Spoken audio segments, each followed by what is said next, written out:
Hello dear students, once again welcome back to our channel Gyan Lab and welcome back to our very important question series for HSC Boards 2026. आज हम questions discuss करने वाले हैं chapter number 6 के।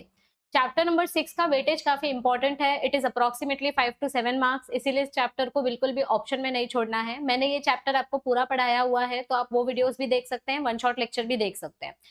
Chapter number 6 में से कुछ questions काफी प्रेडिक्टेबल है, जो बहुत ऑब्वियस है कि ये क्वेश्चन आ ही सकता है, तो वो भी मैं आपको बताने वाली हूँ। प्लस पिछले 4 साल के पीवाईक्यूज को कंपेयर करके भी हम देखेंगे कि इस चैप्टर में से हमको क्या क्या इंपॉर्टेंट टॉपिक्स करके जाना चाहिए। ठीक है, चलो स्टार्ट करते हैं। सबसे पहले हम वेटेज कैलकुलेट कर लेते हैं और 2022 के क्वेश्चंस देख लेते हैं। अब 2022 का वेटेज अगर हम देखें तो this question is for 2 marks, this question is for 2 marks and this question is for 3 marks, यानी कि 7 मार्क्स के लिए ये चॅप्टर पूछा गया है। इसका एक्सरसाइज और इनटेक्स्ट क्वेश्चन कंपेअर करते हैं। आता हे बघा, काही मुलं मला विचारतात की मॅम इनटेक्स्ट क्वेश्चन म्हणजे नक्की काय असतं? तर इनटेक्स्ट क्वेश्चन म्हणजे काय असतं की तुमच्या टेक्स्टबुकच्या आतमध्ये जे टॉपिक दिलेले असतात त्या टॉपिक मधून क्वेश्चन बनवून तुम्हाला देतात, तर ते कसे प्रकारचे क्वेश्चंस असतात तेच आपण इथे डिस्कस करणार आहोत। और बहुत सारे बच्चों को ये डाउट रहता है कि मैम एक्सरसाइज करके जाऊं कि नहीं करके जाऊं। तो देखो, सीधा सीधा एक्सरसाइज में से भी क्वेश्चंस उठा के डाले जाते हैं और वही चीज मैं आपको बताने वाली हूँ। तो इस वीडियो को एंड तक देखना, तो आपको समझ में आएगा कि एक्सरसाइज में से कैसे क्वेश्चंस आते हैं और आपके टेक्स्ट बुक के अंदर से कैसे टाइप के क्वेश्चंस आते हैं। ठीक है, चलो अभी पहला क्वेश्चन अगर हम देखें, डिफाइन द फॉलोइंग टर्म, तो ये क्वेश्चन सीधा सीधा आपके टेक्स्ट बुक से उठा के डाला गया है। अलग अलग टाइप के वाटर्स का डेफिनेशन पूछा गया है। रुको, वाटर, ग्रेविटेशनल वाटर वगैरह वगैरह। हाँ, ये देखो, अभी ये वाला जो क्वेश्चन है ये एक्चुअली आपके इंटेक्स्ट का क्वेश्चन है, लेकिन इसका थोड़ा सा रिलेशन आपके एमसीक्यू से है। अगर मैं यहाँ पर देखूं कि वाटर कौन सा अवेलेबल रहता है रूट के लिए, तो कैपिलरी वाटर आंसर आएगा। तो एक डेफिनेशन तो आपका इधर ही हो गया, कैपिलरी वाटर वाला। बाकी सारे वाटर का डेफिनेशन आपको टेक्स्ट बुक के अंदर से पढ़ना पड़ेगा, बट ये डेफिनेशन यहीं पे कवर हो जाएगा। तो ये वाला जो क्वेश्चन है, मैं ऐसा बोल सकती हूँ कि एक आंसर खाली एक्सरसाइज में से है, बाकी सब इनटेक्स्ट में से है। तो हम लिखेंगे कि this question is from in text. ठीक है, नेक्स्ट क्वेश्चन देखते हैं। Give properties of water. अभी वाटर की प्रॉपर्टीज, ये क्वेश्चन एक्सरसाइज में से है क्या? और journey of water, cohesion, mechanism, नहीं। तो ये क्वेश्चन भी आपका इनटेक्स्ट क्वेश्चन है। This is also in text question, ये भी आपके एक्सरसाइज में से नहीं है। With the help of a neat label diagram describe the structure of root hair. अभी ये क्वेश्चन एक्चुअली आपके टेक्स्ट बुक में से है, 2022 में भी आया था, 2023 में भी आया था। Describe the structure of root hair, और ये बहुत इंपॉर्टेंट क्वेश्चन है। ठीक है, this is very important question. ये 2025 में नहीं आया, बट मुझे ऐसी फील आ रही है कि 2026 में ये क्वेश्चन वापस आपको आ सकता है। तो अभी ये क्वेश्चन एक्सरसाइज में से आया है। ठीक है, तो देखो इसमें अगर हम चेक करें तो 4 मार्क्स के क्वेश्चन इनटेक्स्ट है और 3 मार्क्स का क्वेश्चन एक्सरसाइज में से। ठीक है, ये इसका रेशियो है। अभी देखो, बहुत सारे बच्चों को अभी तक नहीं पता कि हमने अपने ऐप पर 1000 फ्री एमसीक्यूज आपको प्रैक्टिस करने के लिए फ्री में दिए हुए हैं। तो बेसिकली प्ले स्टोर पे हमारा एप्लीकेशन अवेलेबल है ज्ञान लैब के नाम से। आपको ये ऐप डाउनलोड करके लॉगिन करना है। लॉगिन करने के बाद जब आप इसका नोट्स एंड पीडीएफ वाला सेक्शन चेक करोगे तो वहां पे आपको फ्री मटेरियल मिलेगा। उस फ्री मटेरियल में आपको ये सारा मटेरियल मिल जाएगा। उसमें से सबसे इंपॉर्टेंट ये है और ये है। यहाँ पर ये जो 1000 फ्री एमसीक्यूज है ना, इसके लिए आपको 1 रुपए भी नहीं भरना है, ना कुछ अलग से कुछ काम करना है, बस फोल्डर ओपन करके एमसीक्यू प्रैक्टिस करना है। अब इससे फायदा क्या होगा मैम? इससे आपका सीईटी एग्जाम का प्रिपरेशन होगा, आपका नर्सिंग सीईटी का प्रिपरेशन होगा, और बोर्ड्स के लिए भी एमसीक्यूज इसमें से आ सकते हैं। तो ये बहुत इंपॉर्टेंट फोल्डर है, क्योंकि ये 2025 का पीवाईक्यूज है। 2025 में जितने भी एमसीक्यूज आए थे वो सारे एमसीक्यूज हमने आपको फ्री में प्रोवाइड किए हैं। तो प्लीज इसका फायदा उठाओ और जितना हो सके उतना प्रैक्टिस करो। ठीक है, अभी 2023 के क्वेश्चंस देखते हैं। अब 2023 में हमारा जो पहला क्वेश्चन था, क्या पूछा गया था एमसीक्यू? ये पहले 1 मार्क्स के लिए है। This is for 1 marks, this is for 2 marks and this is for 3 marks. Okay, तो क्वेश्चन हो गए 6 मार्क्स के लिए, नहीं 7 मार्क्स हुआ ना, 1, 1, 2 एंड 3। तो this is also for 7 marks. Exercise and in text, इसका डिस्ट्रीब्यूशन देखते हैं। अभी ये वाला एमसीक्यू एक्सरसाइज में से है क्या? नहीं, ये वाला एमसीक्यू एक्सरसाइज में से नहीं है। So this is in text question. Give an example of plant having both kidney shape. अभी इसका आंसर क्या आएगा? आंसर ये आएगा, by the way, water potential of pure water is always 0, negative नहीं होता है। ठीक है, and example of plant having both kidney and dumbbell shape, ये मैंने ना आपको अपने लेक्चर में भी बताया है कि आपके टेक्स्ट बुक के अंदर का क्वेश्चन है। दो ऐसा सेल बताओ जिसमें दोनों टाइप के गार्ड सेल्स होते हैं, तो आंसर आएगा साइप्रस प्लांट्स। साइप्रस प्लांट्स में दोनों टाइप के गार्ड सेल्स होते हैं, तो ये भी इन टेक्स्ट क्वेश्चन है। इम्बिबिशन डिफाइन करने बोला है, अब यहाँ पर इम्बिबिशन का डेफिनेशन है क्या? अच्छा ये देखो इधर पे है ये आंसर, सॉरी ये क्वेश्चन इन टेक्स्ट नहीं है, ये क्वेश्चन एक्सरसाइज का है। वाओ, अगर जो बच्चा करके जाएगा ऐसे क्वेश्चन तो कितनी मजा आ जाएगी, है ना? हाँ, इम्बिबिशन का definition during rainy season wooden drops, okay okay okay.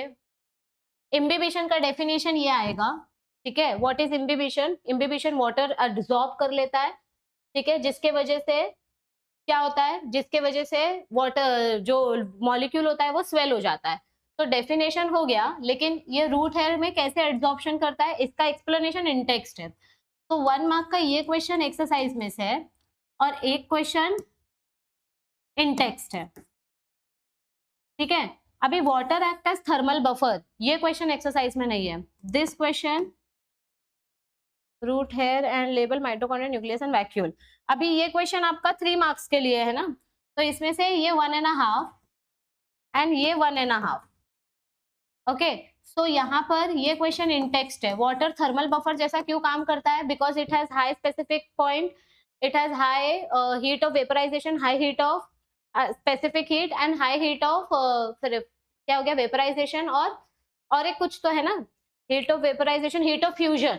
तो इसके पास मतलब काफी ज्यादा हाई टेम्परेचर होता है, इसीलिए थर्मल बफर का काम करता है, इसको चेंज करना इजी नहीं होता।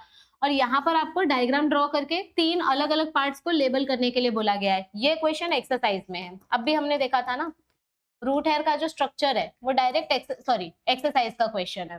तो अभी देखो इधर पे 1.5 mark is from exercise, this is from exercise 2.5, this is from exercise 3.5। तो यहाँ पर 3.5 मार्क्स एक्सरसाइज का है, 3.5 मार्क्स इन टेक्स्ट है। 50-50% रेशियो हो गया, ठीक है। अब 2024 का पेपर देखते हैं। अरे इधर पे भी है क्वेश्चन, डिफाइन, अच्छा एक्चुअली इम्बिबिशन का डेफिनेशन देखो इधर पे है, distinguish between osmotic pressure, turgor pressure, diffusion and osmosis. नहीं, ये डिफरेंस बिटवीन एक्चुअली नहीं आएगा इधर पे, ये मैंने क्यों किया ऐसा, ये नहीं है, बट इम्बिबिशन का डेफिनेशन है इधर पे, ठीक है। नेक्स्ट, ओके 2024 का पेपर देखते हैं। This is for 2 marks, this is for 2 marks and this is for 3 marks. यहाँ पे भी 7 मार्क्स का चैप्टर है एक्सरसाइज एंड इन टेक्स्ट का, इसका डिस्ट्रीब्यूशन देखते हैं, ठीक है। रूट ये वाला symplast pathway and apoplast pathway. अभी देखो अपो मतलब क्या होता है, आउटर रीजन से जब आपका वाटर ट्रांसमिट होता है, ओ मतलब आउटर, तो आउटर रीजन से ये हो रहा है ना, ये देखो ये बाहर बाहर से जा रहा है, ये सेल के बीच में से बिल्कुल भी नहीं जा रहा है, तो दिस इज अपोप्लास्ट पाथवे। और ये आएगा सिम्प्लास्ट पाथवे। तो आपको आइडेंटिफाई करना है और डिफाइन करना है, तो आइडेंटिफिकेशन और डेफिनेशन दोनों। एक सिम्प्लास्ट पाथवे जो है ये तो आपके एक्सरसाइज में से है, अपोप्लास्ट पाथवे आपके एक्सरसाइज में से नहीं है। तो ये वाला पाथ मैं बोल सकती हूँ कि this is from exercise, this is from in text. 1 marks exercise, 1 marks in text. आगे देखें, explain factors affecting water absorption, ये क्वेश्चन भी आपके एक्सरसाइज में नहीं है। रूट प्रेशर थियोरी, हाँ ये क्या है, this is from in text. What are the limitations of root pressure theory, ये देखो रूट प्रेशर थियोरी का limitations, this is from exercise. तो 3 marks from exercise and 1 marks from exercise, total 4 marks के question आपके exercise में से है और 3 मार्क्स के क्वेश्चन इन टेक्स्ट में से। आप वीडियो को एंड तक देखते जाओ, मैं आपको बताऊंगी कि मैं क्या एक्सप्लेन कर रही हूँ, मैं लॉजिक क्यों बता रही हूँ ये कैलकुलेट करके। 2025 का इस साल का क्वेश्चन पेपर देखो, 1 marks, 1 marks, this is for 3 marks, नहीं 2 मार्क्स का क्वेश्चन है ये। 2 मार्क्स है कि 3 मार्क्स, मेरे को याद ही नहीं रहता। This is definitely 3 marks and this is for 2 marks, okay. तो कितना हो गया, 7 marks exercise and in text. अभी ये वाला question, what is the effect of excessive transpiration, मतलब हम ट्रांसपीरेशन का एक्सेसिव इफेक्ट क्या होता है, हम ट्रांसपीरेशन ज्यादा करेंगे तो प्रॉब्लम क्या होता है, ठीक है। तो what is transpiration, role of transpiration, या ट्रांसपीरेशन को नेसेसरी इविल क्यों बोलते हैं। अगर इन दोनों आंसर को पढ़ के जाओगे तो इसका आंसर आपको ऑटोमेटिकली मिल जाएगा। तो ये एक्सरसाइज में से आपके जो लीफ है वो ड्राई हो जाते हैं, विल्ट हो जाते हैं और लीफ की डेथ भी हो सकती है। What which is the first step in process of absorption? First step, describe mechanism for absorption. First step क्या आएगा आंसर? इम्बिबिशन। तो अगर आपने आंसर पढ़ा होता तो आपको पता होता कि फर्स्ट स्टेप हमेशा इम्बिबिशन होता है। तो this is also from exercise. यहाँ पर एब्जॉर्प्शन प्रोसेस का आंसर दिया है। What is transpiration and what is difference between guttation? Transpiration मतलब क्या होता है, ये आपके एक्सरसाइज का क्वेश्चन है।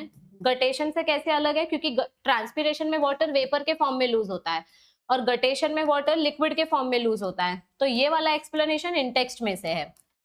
What is water potential and factors affecting water absorption? ये क्वेश्चन 2024 में भी आया था और 25 में भी आया है, ये क्वेश्चन रिपीट हुआ है।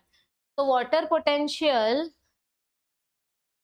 व्हाट इज वाटर पोटेंशियल, ये आपके एक्सरसाइज में से है, 1 mark question. Factors affecting exercise में नहीं है। तो this 2 mark question is from in text. मतलब एक्सरसाइज में से कितना कितना है? 1 marks, 1 marks, 1 marks, 1 marks. 4 marks के क्वेश्चन एक्सरसाइज में से है, 3 मार्क्स के क्वेश्चन इन टेक्स्ट है।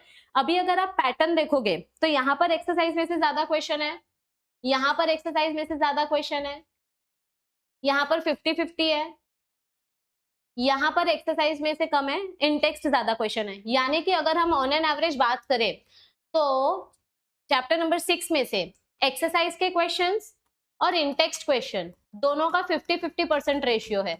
तो अगर आप एक्सरसाइज पढ़ के जाते हो, एक्सरसाइज में से भी स्पेसिफिकली आपको क्या पढ़ के जाना है वो मैं बता देती हूँ।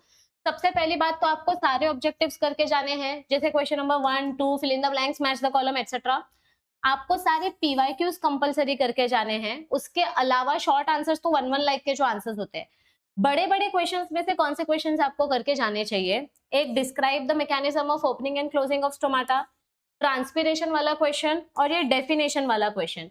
अगर आप पीवाईक्यूज करके जाते हो, सब ऑब्जेक्टिव्स करके जाते हो एक्सरसाइज में से और ये 3 एक्स्ट्रा क्वेश्चंस करके जाते हो, तो मुझे नहीं लगता कि आपको इस चैप्टर में से कुछ एक्स्ट्रा करके जाना चाहिए। पूरा पीवाईक्यूज करो, ऑब्जेक्टिव क्वेश्चन करो, 1 मार्क्स वाला फिल इन द ब्लैंक्स और 1 सेंटेंसेस, और सिर्फ ये 3 एक्स्ट्रा क्वेश्चंस करो। अगर आप इतना कर लेते हो तो मेरे हिसाब से आपके चैप्टर 6 में से काफी प्रिपरेशन हो जाएगी। आपको और कुछ एक्स्ट्रा टेक्स्ट बुक रीड करने की जरूरत नहीं पड़ेगी।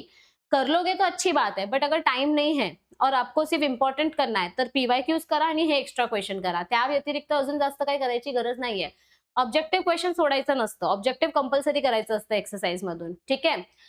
अभी हमारा वरदान बैच ऑलरेडी स्टार्ट हो चुका है। हमारा चैप्टर नंबर 1 खत्म हो चुका है, 1-2 चैप्टर्स खत्म हो चुके हैं हमारे वरदान बैच में। तो आप लोगों को भी अगर वरदान बैच ज्वाइन करना है तो आपको सबसे बड़ा बेनिफिट क्या मिलेगा कि वरदान बैच में मैं पूरा बायोलॉजी का सिलेबस लाइव लेने वाली हूँ, प्लस जो मॉक टेस्ट का कोर्स आप लोग अलग से परचेस करते हो वो इसी वरदान बैच में आ जाता है। और ये मॉक टेस्ट आपको फ्री में मिलता है, मतलब ये मॉक टेस्ट आपको फ्री में मिलता है, आपको अलग से मॉक टेस्ट परचेस करने की जरूरत नाही पडती है। पण समजा एखाद्या मुलाला लेक्चर बघायचं नसेल, त्याला फक्त मॉक टेस्ट सॉल्व्ह करायचं असेल, मग तुम्ही मॉक टेस्टचा कोर्स पण परचेस करू शकता। आता दिवस खूप कमी राहिलेत बोर्डसाठी, सीईटीसाठी आणि अभ्यास खूप जास्त बाकी आहे। So maximum focus should be on your reading. आता मोबाईल चालवू नका, झोपा काढू नका, जास्तीत जास्त वेळ अभ्यासासाठी द्या। असेच इम्पॉर्टंट चॅप्टर सिरीज जर तुम्हाला कंटिन्यू ठेवायची असेल तर ह्या व्हिडिओच्या खाली कमेंट करा, व्हिडिओला लाईक शेअर करा, चॅनलला सब्सक्राइब करा आणि तुमच्या बाकीच्या फ्रेंड्स सोबत पण चैनल शेयर करा, क्योंकि बहुत सारे महाराष्ट्र के स्टूडेंट्स ऐसे हैं जिनको अभी तक पता ही नहीं है कि हमारी चैनल पे इतना फ्री कंटेंट मिलता है। आमचं जे ऍप आहे ते डाउनलोड करा, त्याच्यात खूप फ्री मटेरियल आहे, त्याचा वापर करा आणि प्लीज चॅनलला जास्तीत जास्त शेअर करा, कारण खूप मुलांची मदत होईल। अँड मी जे क्वेश्चन सांगते त्याच्यातून खूप क्वेश्चन रिपीट होतात, so please follow the series thoroughly and अभ्यास करत राहा नीट। अजून काय हेल्प लागली तर खाली कमेंट करून सांगा, we will try to make sure की आम्ही ते पूर्ण करू। So I will see you soon, all the best everybody, take care, stay tuned.